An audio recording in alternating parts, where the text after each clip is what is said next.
So, ito na naman tayo. Ayan, ang kusinero ang mahilig kumain. Ayan, nag-crave na naman tayo guys sa ating pork giniling. Ayan, samahan nyo ako magluto.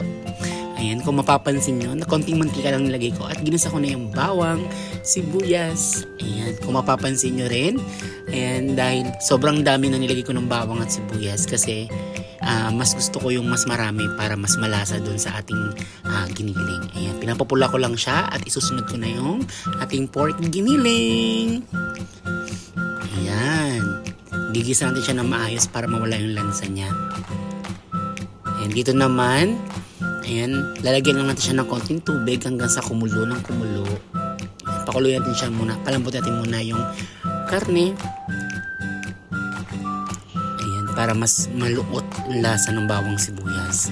Ayan, mapapansin nyo, ito na, kumukulo na siya at nilagyan ko na rin siya ng pepper at magic sarap, of course, ang tomato sauce na magpapakulay sa ating giniling.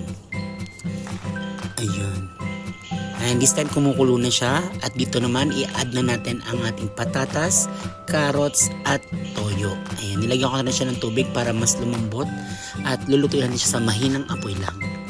And dito naman, since patapos na tayong magluto, nilagay ko na yung ating bell pepper na siya magpapabango at magpapadagdag lasa sa ating giniling. Ayan, antayin na natin makati yung tubig or yung kanyang sauce para mas malinamnam yung lasa. At ako excited na kumain! Ayan, this time luto na siya. Tara, kain na tayo!